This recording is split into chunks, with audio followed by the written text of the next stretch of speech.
Back like we never left. Yeah, man. I'm EQ. Rob J10X, man. Hey, this is Gentleman's History, y'all. This is season 2. What's up, bro? Oh, what's up, man? Yeah, we got Savvi in the building.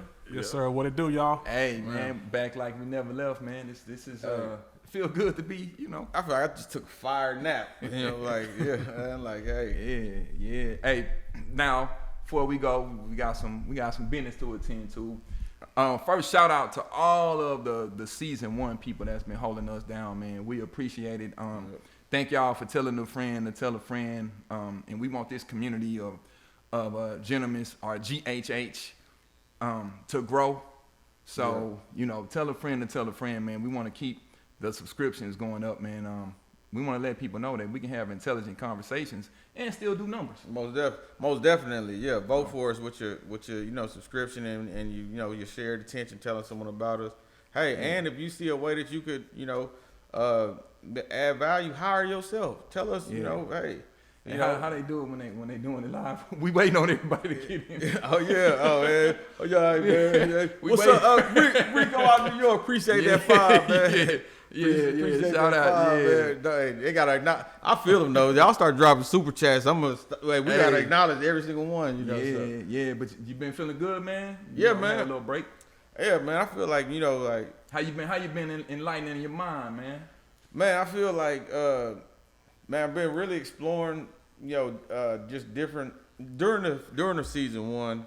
We studying, but we have to have a certain level of understanding and comprehension of the information, and then once we had an episode, we have to have a certain so it's kind of like an ongoing. It's almost like how you go to a Brazilian steakhouse and they just kind of keep coming, they keep cutting. I guess you wouldn't know that, 20-year beat, but it was so it felt. I know what you're talking about. Yeah, it was like it was more variety, and it was good. We had great information, but I think like now over the break, I was able to kind of like just find things that I naturally just found with no intention of doing anything, and I was able to kind of park and sit. I spent like about a week and a half just going to sleep to John and Henry Clarke lectures every night. That's one of our esteemed scholars, man. So talk about some of the John Henry Clarke, man, that you meditated to. Man, I think it was like, to me, I really feel like one of the things that he did to honor the death of Malcolm X is really probably one of the most courageous, and not even courageous, the most noble ways that you can honor a friend. A lot of times when there's a tragedy, what people do is they go and they harm themselves. They'll start, drinking or start doing this. That's why even to this day, one of the things that I try to practice is, if I lose someone, I try to not only go to work or do whatever I have to do the next day, I try to do an even better job. People self-medicate sometimes. Yeah. So his self-medicating was, I'm gonna become an excellent. Like he was already really. I mean, it's not like he went from some person who wasn't in academia to becoming that, but the way that he just dedicated, in honor of, hey, I'm gonna honor my excellent friend by being excellent.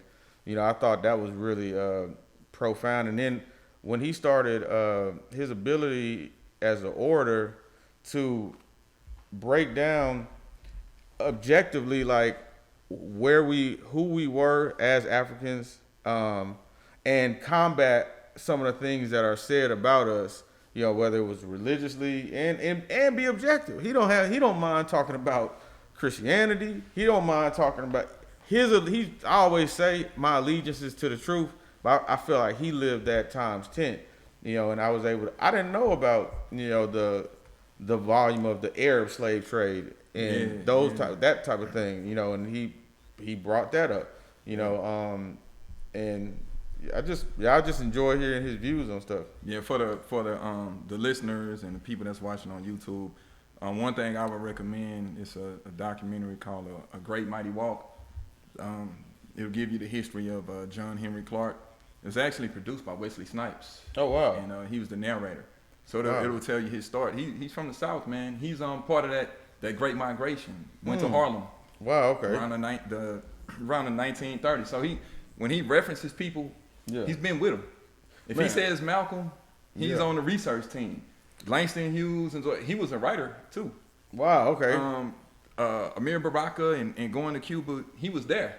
Man, so that's the people that he referenced, he's like, yeah, I was there with him. That night when he describes finding out Malcolm X died and he's at those Jewish people's house and they just kind of going almost like he had it coming. That had to to have to go excuse yourself to a bathroom, and that hurt hearing. I was like, man, I'm not saying that any ethnicity as a whole felt that way. Just those people were like literally the people who were in that house. That's just terrible, man. Like, But then for the people that just to watch it on YouTube, Freed A Great Mighty Walk, he has a great comment about history, and he talks about history as being a compass, and then he talks about history as being the mother, and the present as being the child. I like what he said. We had this whole critical race theory, and I like what he said about that. But he wasn't talking about critical race theory, but it was a conversation back then. He was like, well, why would we want to insert our history in a story that's already wrong? And I was like, man, that was exactly how I have felt about like that whole critical race thing. One thing I'll say about season 2, hey, shit, we scholars now, man. Hey, season 2, sophomore season. It's not a rookie though. I got some opinions now. Yeah, the red shirt. Hey, I'm not sitting on the bench watching you, Jason, and Marcus at Breakfast Club talking about Booker T and the boys wondering what y'all talking about. I got some opinions now. Yeah, that's good, man. I mean, that's the thing about us and what we strive to do is change that dialogue, man. Man, most definitely. And one thing, just to stay on John Henry Clarke, that makes what we do even more special. One of the things that motivated him as a kid, he said he used to work for white people in the South, and one of the white men he worked for basically told him, "You don't have a history. Your people didn't really contribute anything." Wow. But he didn't get his degrees like bachelor's, master's, PhD till later. Oh, I didn't know that. He didn't even finish high school. Wow, I didn't know that. He said the best university he went to was the library. Man. So he went out and found Arthur Schomburg out in New York, and had someone that kind of at 18 kind of took him under his wing. Wow. He was like, hey, you need to hit the books, and so he's almost like a self-taught scholar, historian. But yeah, he ended up, being a professor. And, one of his other famous quotes that I see a lot of people using on social media sometimes, and they don't give Dr. John Henry Clarke credit. He said, I only debate my equals. Yeah. All others I teach. Yeah, I saw. Yeah, I like that video, and they had those. They had that public debate. Yeah, with Lefowitz. Yeah, wrote the Not Out of Africa book. So yeah, I mean, YouTube. Of course, it's a lot of other stuff on YouTube. Excuse me, but it's some great tools and great lectures on YouTube, like the John Henry Clarke lectures and debates. It could be used for. It's just like books. Books could be used 2 different ways. They could be used to misinform you, or they could be used to inform you. And the algorithm know what you about. So the algorithm, hey, you out here trying to find good information. The algorithm is gonna start rewarding you with good information. Your YouTube got Adam22, Vlad, whatever. That's what you own. That's and that's what it's gonna find you the best of. But when you go down that road, I found like it just start sending stuff. There's a guy, I don't remember his name, but I remember the name of his book. A guy who gave a talk at Google, and the name of the book is The Black Tax. And this guy, it's one of the most brilliant explanations of the Homestead Acts and the amount of land. So what he did, and this comes from the work with the GHH and just the intent on the story. I heard that when Martin Luther King gave one of those last interviews, and he was in the church, and he said, meanwhile, they gave millions to the white peasants. It sounded great. I was like, yeah, they gave millions to the white peasants. I didn't know what he meant. But with this guy on the black text, and I will put the actual link in the notes. He broke down the amount of, I mean, and this is it.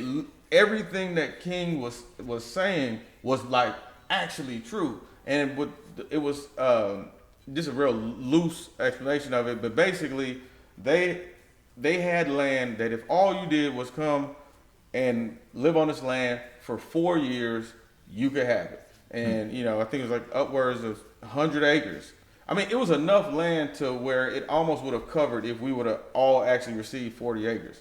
And so now hearing that and realizing, wait a minute, that actually, sometimes Grandpa said something, you thought it was just a saying. Yeah. I thought like, they gave me. I just thought it was just like, not that King didn't know what he was talking about, but it was just like, I thought it was just more almost like like, hey, y'all looked out for your people. I didn't know that was like a literal thing. So yeah, a lot of times those guys like King and even Martin, they had research teams.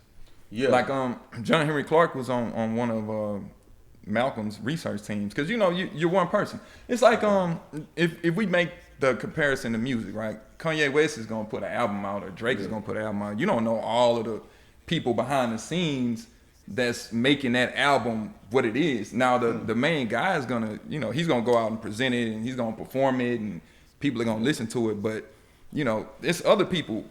They got to go out and give lectures and give speeches. They don't have time to sit and do all of that research. So they have people that's coming to them saying, "Oh, okay, these are the fact checkers. These are the research team." Almost like having a team of writers or having a team of producers that's working with a certain artist. So man. No, that's real talk, and I don't know. I guess I kind of look at it like, if I'm a great historian myself, I'm on my bars. But I guess it's just like music or something else. If you're hey, Malcolm X, and then you may be starting out. You may be the young guy that's like, okay, this is what I have to contribute until you can get to that role. Pharrell didn't just start off as Pharrell. He started out as an understudy to Teddy Riley. Okay, Teddy Riley may have taken credit for certain things until he became that guy. So just to make that. That makes sense though, because I always wondered. I was like, man, I love that. Why I opposed the Vietnam War, and then he started the story he started telling. I'm like, man, how do you know all this stuff without no internet? Like, I mean, he was like really had going a research team, man. At the time when they made that, and I always found myself like intrigued with like the level of research that was done at that time, and so it makes sense, that they would have. Like, they had the library, man. And one thing I'm realizing, we're based here in Houston, and man, the bookstores are becoming more and more extinct, like the dinosaur. And I was a big fan of half price books and certain traditions. Just to, like, on Sundays I would get my son, and our ritual was to go to half price books. Since he was a little kid, we would go and get like kid books. And then as he progressed, we would go, and that was our thing. And each one of them, slowly but surely, out of business. And not out of business because people aren't buying the books, but the property that they're on, the rent is too high. Yeah. And someone wants to buy, or raise the rent. Someone may have bought the property, and then some they just demo. If they're on a lot with other businesses, a developer comes in and buys them out, and I'm like, damn. I mean, I understand you can go to Amazon nowadays. You can you can go to your phone, you can order a book, but just going, it's something about, it's like the library. Most people, if you ask them when the last time you walked into a public library, I'm surprised we even still have libraries. Yeah. Because I mean, when I was in college, that's what we had for research. And sometimes I'm like, man, are we forgetting how to research?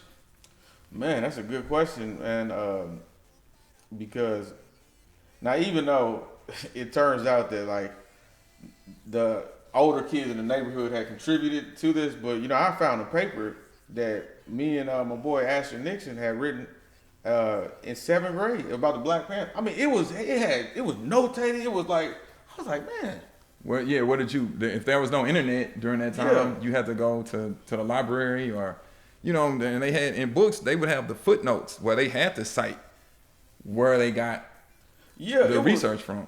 Man, it was like I was reading that. I was like, man. And but then I hit him up. I was like, bro, look at this, man. Look at this that we wrote, man. And then he had to converse about, man, Rob, you know we ain't write that, man. That was my mama, your mama, my brother. We had y'all had a research scene. But the school Lanier. What happened was, basically, the Caucasian kids' parents was helping them, so it wasn't even competition. Like it had gotten to the point where we were doing projects, and it was like, come on, man, you serious? So you really came up with that? So it started becoming pretty much like everybody had coalition. So our coalition was, he had an older brother at Bel Air. There was a guy who wanted to be a West Point engineer who lived across the street. So we had a coalition come in. We had created a TV with these knobs that you scroll and you looked like you were there. And it was just a competition thing. But yeah, we still was researching. There still used to be that element. Like you didn't expect. I think now when someone researches something, what they define that as really is, 2-3 articles that say what, like research used to mean like you picking up a text and then you don't even know what part of the text actually has the information or if it has the information. Yeah, it's like now. I mean, with social media, you get to see everybody's opinion about everything. So if you research something, sometimes we don't even know where people got the facts from, or I'm saying facts. Yeah, we don't know if it's really facts. But they put it out there, and one thing I'm realizing is there's a pro and a con for everything. Mm-hmm. Someone is like, I've done research on this, and someone else is like, well, I've done research, or I found something that contradicts this. Mm-hmm. So it's always like this contradiction of this person presenting the research, and I guess that's the purpose of having debates, right? Yeah. Where people would present the argument, and then the other group presents the argument based on whatever, you may say, well, I'm stating my case that and then I give my rebuttal. Yeah, and I can appreciate a well thought out position, whether I agree with it or not. One thing though, I do feel like, man, we gotta address, brothers and sisters, we're gonna stand on positions. We gotta have accurate information, man. Like some of the stuff, man, y'all are saying about this Tuskegee. Yeah, we got an episode, man. I think people really need to go back, man, and watch our episode on the Tuskegee experiment. Because one thing about it is that you learn a lot in real time when you're doing it. Not knowing how long it went on, I didn't know it went on for that long, and especially now. The reason why you brought it up is I've been hearing it on different podcasts and pop culture. People compare the Tuskegee experiment to the vaccinations. We're in an era, we're in real history time. It's a pandemic, and there's all these debates about getting vaccinated, not getting vaccinated. And a lot of black people bring up the Tuskegee experiment, which is, to me, is really not a fair comparison. Yeah, most definitely. And I do my best, because, this really, I consider, this whole experience one about, truth and discovery and even self-discovery. So I never want to be like I'm no intellectual bully or no well actually or anything like that. If I do see something that I know for certain is not the truth, I'll try, in a most gentle way possible to maybe say, hey, from my understanding, I believe it may have been like this. And if they have an acceptance of it, cool. If not, then I it'll start with, man, the truth will go on for a certain amount of time, and then it takes more people say, man, they injected black people with syphilis, man, and then that becomes the truth. And then all of a sudden, the truth doesn't even sound like the truth anymore. You say, nah, that's not really what happened. No, man, that didn't. So now somebody's debating you on the truth. But I mean, that's the importance of, like I said, understanding research. And I do like the fact that, we have stuff in the palm of our hands. So I like to say that there's no excuse. Now, back in the day, people may say, well, I don't have a library card, or I can't afford to go buy a book. But now everybody and their mama and their mama's mama got a phone, and their mama's son and their grandson got a phone. You can easily find things now. You can go on YouTube, you can easily find it, but it's only if you want to find it. Most definitely. And when we have one thing about us, I think, as a people though, is we are great at sharing the information. So when we do have the good information, like when when Fred brought in the 8 mystic years, man, I didn't say the 8 mystic years to 500 people since then. That's my and like so he brought in some great information that now empowered us to share that, and so now people are starting to see. So when somebody says something like, one of the things I've been doing a lot of lately is I just like sitting on Clubhouse and just listening to people's opinions and observations.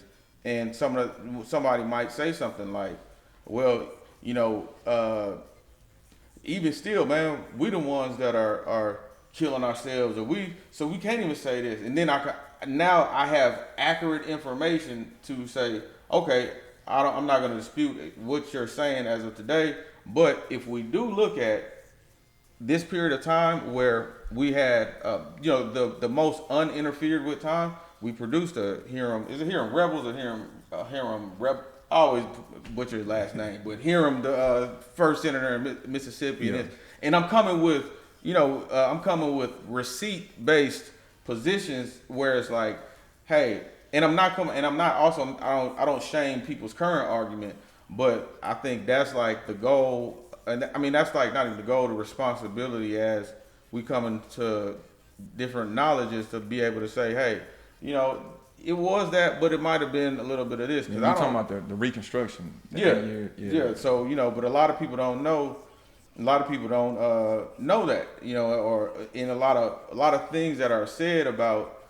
I find that there's two segments growing in the black community. So we have one segment or two schools of thought, and I'm not saying everyone falls into these two, but these two go at it all the time. Mm-hmm. One segment is white supremacy very heavily. White supremacy, white supremacy, white supremacy. The other segment is white folks ain't make me sell crack. White folks ain't make, so they're more of, and what I find of people on this side, a lot of times these are going to be guys that maybe come from a more street environment, and a lot of times they maybe hold on to a little bit of inner guilt. Miles James might be the archetype, a guy who's done certain things, so that he may feel, and I think sometimes they may overcompensate on the self-blame, and then they go at it with the other type where, hey, they got a white person to blame for every problem in the world. So it's interesting hearing it's both the white sides man. I say this, man. This is my personal thing. Hey, don't put it on the EQ. Don't put it on the SAD. I have relinquished all victimhood, so I don't. And it's tricky because I haven't relinquished historical events, but I just have released all views of myself as a victim. I don't feel like I'm a victim of. This may sound blasphemous. I don't feel like I'm a victim of white people. I've been to Stanford. I've been around. I've never been around a white person that I felt like. Yeah, that's fair. Because you want to look at it like, in 2021. I don't want to wake up in the morning with, people living rent free in my head, as if I can't excel and do what I need to do. I mean, that's a disservice to the ancestors that paved the way. We always say the ancestors paved the way, but if we're not building from what the ancestors laid, we're standing on their shoulders and we're just quote unquote making excuses, then what excuse do you have in 2021, man? Ain't nobody, waking up, snapping the whip across your back, telling you what you can and can't do. There are, obstacles, but I mean, 2021, you look at certain periods in time, they'll say, what are y'all complaining about? What I'm saying? Y'all have access. Even here in America, I think sometimes we get caught up in a local mentality. We look at things like certain people don't leave their neighborhood. So they think everything that happens in their neighborhood is what happens everywhere. Our people don't leave their country, so they think everything that happens in their country that's it. That's the end all be all until they go somewhere else and find out. Oh, you think you got it out the mud? Yeah. We go somewhere else and see people that really literally had to get up out of the mud to go and do what they need to do, and they'll come here and run circles around you. Yeah, and circles. That is, and I want to be responsible in my position because I don't want to turn mute out somebody that has a valid point at things because we're still learning things that have had effects. But when I look at the circle of influence, I can't influence what I can influence what I can do by empowering and making myself. One of the rights that we do have as people is we should have the right to self-determination. Man, exactly, and I think one thing that I find interesting is that a lot of times we don't really embrace the fact that like if you really truly do have like just a disdain for white people, like you can live a life in America that doesn't or at least heavily minimizes your contact with white people. If you don't, if that's how you feel as a black person, you can be a black graphic designer, consultant, web tech, and have black clients. I'm a reseller. I didn't meet with a single person today. I sold products to people on the internet I never met. I didn't talk to nobody today. Some people need they need a villain for relevancy. Yeah. If you get what I'm saying. What do you do? What's your job if? Okay, let's just say we wake up tomorrow and it's a utopia of blackness, or we leave. All of the people that speak out about racism 24/7 and that's their job, what are they gonna do? Or do they need that to continue for relevancy, if that makes sense? Meaning if my job is back in the day they used to say I'm a race man, that's all I do is talk about race all the time, just talk about race. Okay, what if that doesn't exist anymore? What if we take we go somewhere and somewhere in Africa where it's not colonized and it's just beautiful black people and there's blackness everywhere. All those people that talk about race all the time, now what skill do you have to contribute outside of talking about race? Man, that's a good that's a good point. Like because it has become a part of a lot of brands and it's like what would you have to like. I always wondered, and me and my aunt used to always have this debate.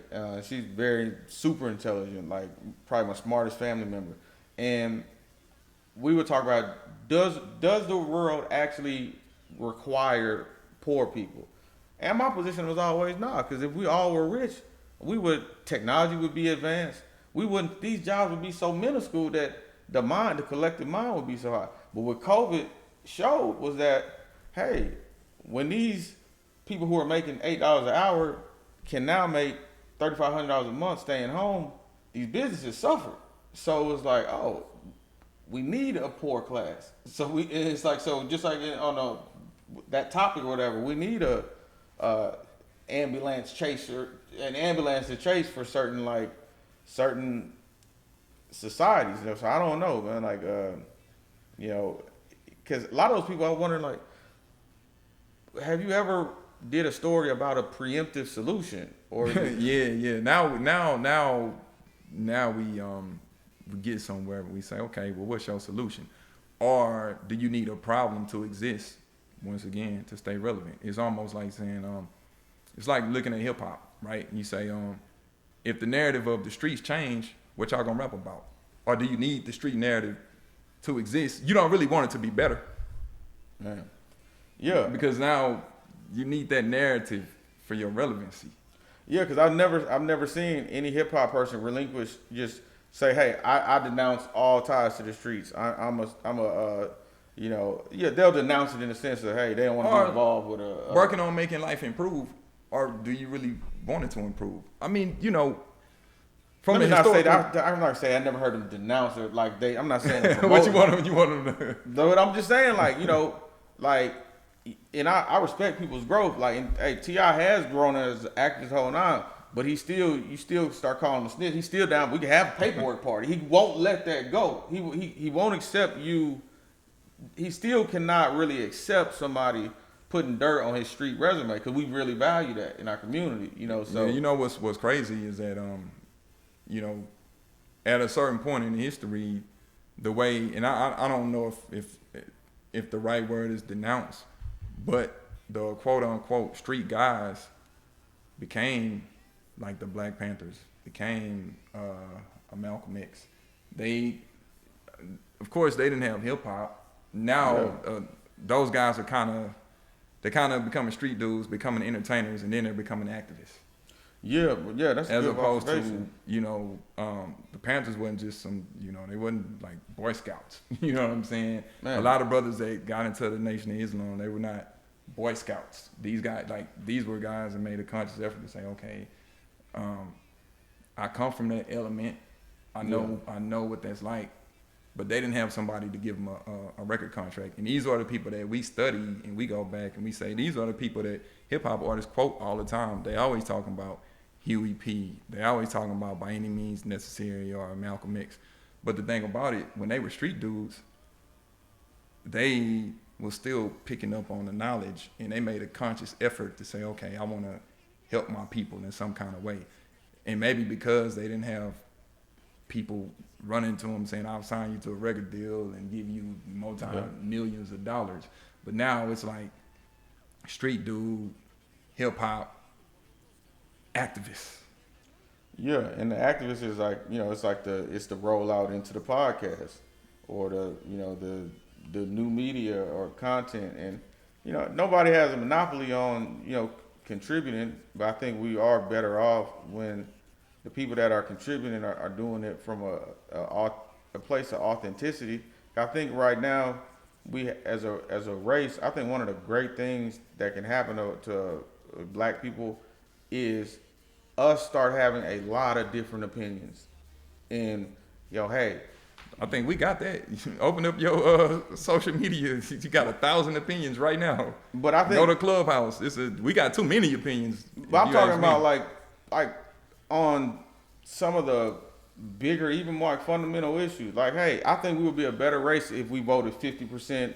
50% of us were Republicans, 50% of us were Democrats, or whatever. 30. I think we would be more powerful if we were that way. I think we would be more powerful if a segment of us believed that we came from Africa. A segment of us believed we were here. A portion of us were Islamic. Portion of us were Buddhist. Because then we wouldn't be so easily controlled by groupthink. And would that contradict your allegiance to the truth? What if there is a truth, and everyone has all these opinions?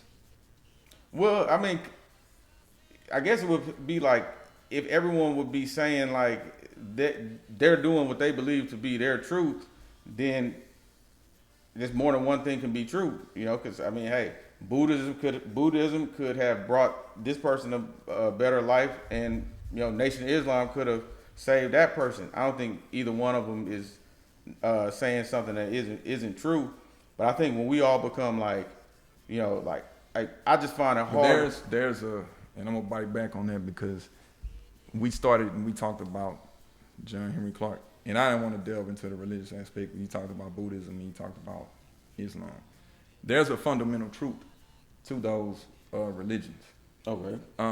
Even though there are different segments, that it's like you got Orthodox, you got different. Even within Buddhism, even within Christianity.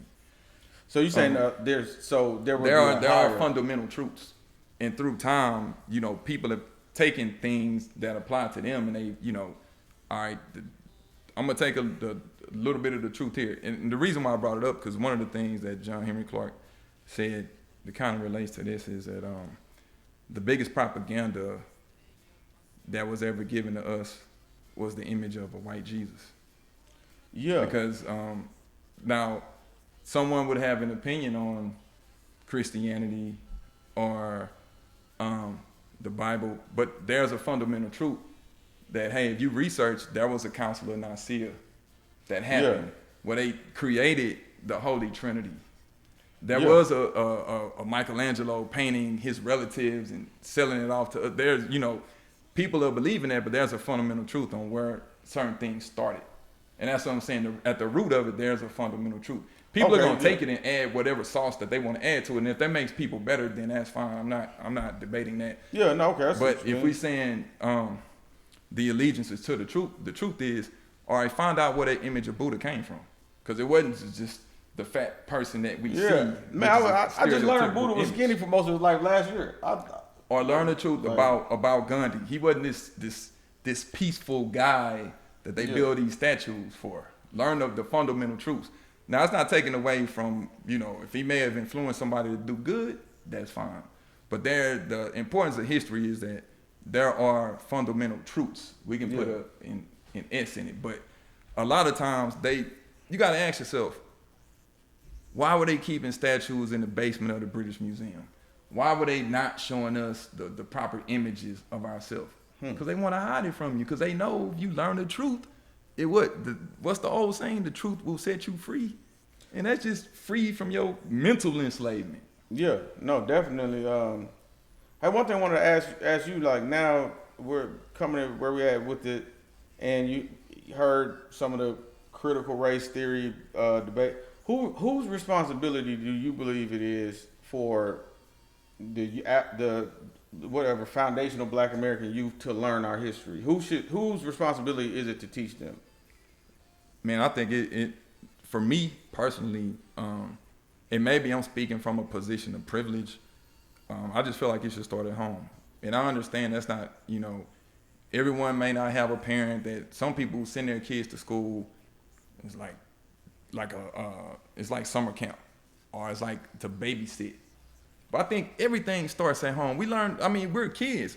Before we go to school, our parents, I think what people forget, in a certain sense, we are born older than what we are. We don't count the 9 months that we were in the womb. So, and then, just to, hey, we get a little heavy with it, whatever. Your parents' thoughts is shaping you in the womb. Your mom carrying you is shaping you. Whatever she's putting in her body is going to you. Whatever thoughts that I don't think enough of us have those conversations with our parents about what were you thinking about when you were pregnant? What was your relationship like with my father when you were pregnant?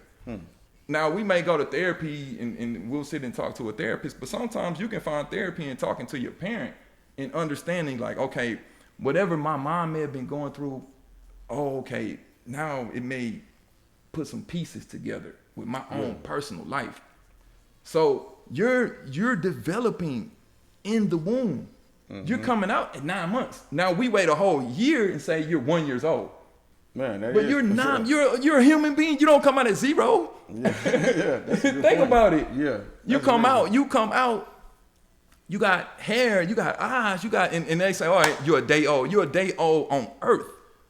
On Earth, you touch Earth. You're a day old in Earth terms, but you're already 9 months. So if we're going by this calendar, in 3 months you're a year. But we wait a whole year. We forget about the 9 months that was going on when we were inside our parents' bodies. So we come like you've been getting nurtured. This is my rant. You've been getting nurtured since you've been conceived in the womb. And I'm not just gonna put it on your mom because your dad has something to do with that too. Because you got the XY chromosomes to determine the gender of the baby. So that child comes out.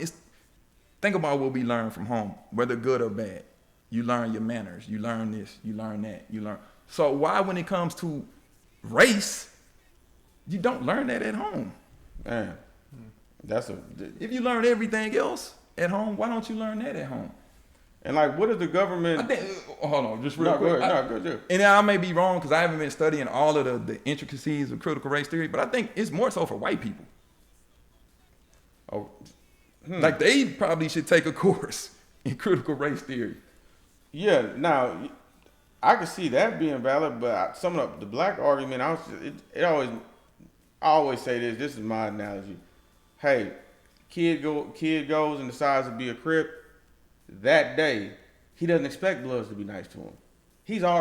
This comes with the package of being a Crip. So why I don't understand how, with the relationship we've had with the government, with the things that have happened, why we want to go back to those same people and say, make sure that you tell our kids the story of us. Well, I think, go ahead, Sam. Yeah, just one quick point. I didn't mean to cut you off, man. So I No, think you like got it. about like in a lot of corporations or in corporate America now, there's this whole big kind of buzzword around diversity and Yeah, inclusion. You know what I mean? yeah. And so they come up with all these like kind of like marketing materials and Yeah. they set up these even like departments and organizations are okay. We're gonna Yeah. make our organization more diverse or whatever Yeah. and inclusive or Yeah. whatever. But I mean, if like why like you're kind of working backwards in my opinion. If you got to do that, If you gotta what does do that that- say about your organization? Right. So where does it start? I mean, like you pretty much spend your whole life in the educational system to be trained to work, quote unquote, in corporate America, right? Yeah, So the critical race theory for me, like if you want to understand like other cultures, why not kind of make sure that's a part of the curriculum to begin with, as Yeah. opposed to like you're trying to learn it as an older person and as an adult. and reach Yeah. back as an adult or whatever. Yeah, and it right. seems disingenuous. I mean, Yeah. coming from somebody that's Now- in corporate America, now, like it seems like okay, it doesn't seem as a genuine type of wanting to have a diverse and inclusive. It just sounds like something cool to say. Yeah, it's almost like what they used to say, affirmative action, how they would twist affirmative action up. Right. But to be fair, there are people in education that'll say, critical race theory, taking it out of schools can mean this. We'll get in trouble if we talk about the stuff that we talk about on GHH. If I'm saying something like I have to exclude the whole history of slavery. I have to exclude black people's accomplishments or something like that. Okay, I can Or see how that I'll can be. get, my job is in jeopardy. I can't teach. Like I gotta say, go by the book, even if you feel like it's contradictory to the students that you're teaching. But once again, I feel like it should start at home. And I know every parent isn't, gonna go and teach their kid history, so they don't have to, go to school and rely on somebody else. Because I don't want my kid having to rely on somebody else to teach him about who he is. Yeah, But and that's me. They haven't. It just hasn't proven to be a good system. Even you take. This is a funny thing about diversity and inclusion. The amount of money that's been spent on that, and like, I talked to several friends, and who one of my friends, he works at a company that's like they so millennial, remote, diversity, all this, and we were joking one day like, it's funny, they still don't even know anything about us. They don't even understand the concept that, for any diversity inclusion department people watching this, they don't even understand the concept that black men don't feel comfortable driving cars that are symbols of wealth to corporate jobs. Most black men keep a job car because they don't want to display signs of wealth to their job in fear that they will lose their job. Yeah. If a diversity program already knew that, look, message me. I will do whatever I can to spread the word about your program, because I seriously doubt I've never heard of one. So there's simple truths that they don't even know. But diversity is in the eye of the beholder. Like diversity to me, as somebody black, it's gonna look a lot different than diversity to a Cambodian woman. Yeah, because what does diversity mean? Because minority, in a sense, in corporate America, white women are a minority. So Yeah. I mean, what are we really talking about?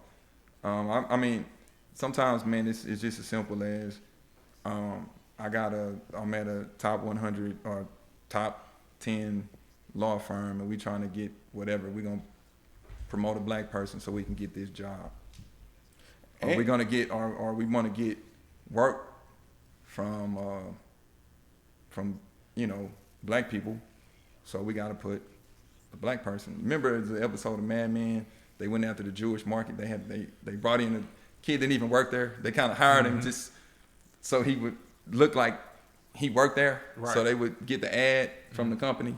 Right. And then and look and see, this is a whole nother. You know, I like we just giving a gumbo pot of things. You know, to come to potentially touch on, because like if we really want to start talking diversity, when we start just talking within us, the black 1% owns significantly more percentage of our collective wealth than the white 1%. You know, if we really want to start talking black diversity, okay, are we going to start having top tier internship programs that purposely say that, hey, we're not gonna go to just Morehouse, Howard. No, we're gonna go to Langston. We're gonna go to, you know, that now that's diversity also, the form of. But you know, when it comes to us altogether, I don't know if we feel like we still haven't had this representative thing. So you got a black person, that's diversity. But if every single black person you get is from the same school, the same pedigree, that means that you're only comfortable with one type of black person. Yeah, you know, you're around that. You know, I'm only comfortable around fraternity and sorority people because that's what I know. I'm only comfortable around jocks because I'm only comfortable around, you know, people that graduated magna cum laude because that's what, you know, that's what I know. You're saying we're not diverse enough amongst ourselves. Yeah, I'm saying the opportunities. I'm saying a lot of the opportunities that are set are positioned as for the diversity for black people, typically go to one type of black person. You know, and that's gonna be a type of black person, you know, who usually comes from a certain type of black person or went to through a certain pedigree. Yeah. You know, hey, where's the diversity program for nonviolent offenders? Where's the, you know, where's the, you know, I know they have some things brewing in like cannabis, but you know, it's the like the dude that wrote the book, Our Kind of People, and I think they got like some kind of TV series that they trying to pattern after the book. That prototype, it's a segment of black people that privilege, they mold that. Like they already know where their kid is gonna go to school, what they're gonna be, all of that is already pre-planned. And they're not trying to bring them around Negroes like us. They're gonna go to a certain school. They're gonna, you know, it's already predestined because great, they deal in old money, not new money. You can't come in as, I'm Jay-Z, nah, you new money. Did your great-grandfather, was he a millionaire back during Black Reconstruction? Yeah, you know, so it's an elite club that just because you black, that don't mean you can get in. All skin folk ain't kin folk. Hey, sister was telling me, you know, on the clubhouse about Hampton. You know, and Hampton, it was $27,000 a year. Because my whole position was, hey, go to college, but go to college responsibly. You know, going $40,000 to say you went to Hampton, nah, you don't. If you have to do that to go to Hampton, Hampton's not for you. Yeah, and then Hampton is in Virginia, right? Then the kid that goes to Virginia, the black kid that goes to a predominantly white college, is gonna say, "You went to Hampton." Oh, so everyone's hey, like you want to be, you know. She said elite, like, cause you know, but Hampton, and that's no knock on Hampton, but I'm just. Yep. No, but that was literally I went to PV. Somebody that went to A&M may say, "What you bragging about going to PV for?" I went to A&M. Right. Yeah, and I think I think when we start, I think that black schools as a whole, we should replace all usages of the word elite with excellent. You know, because you know we start talking elite, then we got to start saying in what way. Well, it's a class. Like, it's an elite experience. It's an elite. You know what I'm saying? Like, well, it's elite classism. Yeah, but because college in itself is a whole nother topic that I want to really delve into when we start talking about the history of these colleges and universities. Because you look at a school like Howard, it's named after a white person. And I got one thing I want to let sizzle because this one here came from the streets. The guy shared an observation. What the streets say? Man, the streets dropped the jewels. He said, hey, why is it that all black people that came out of Africa that were dropped in countries have pride in that country, yeah, we're supposed to, it's something wrong with us feeling like we love America. People got dropped in Haiti. They love Haiti. You make it look. I was like, dang, that's a good point, bro. I don't have nothing. That's just something to sit with. You know? There are plenty of black, especially black people that served in the military, that they feel like I fought for this country just as much as any other white man. I deserve to be here. And on 4th of July, they fly their flag. Now, there are some people that feel like, hey, I got a bad rap for being here. But I'm at the point in my life, man, where, hey, if it works for you, I'm not debating you on what works for you.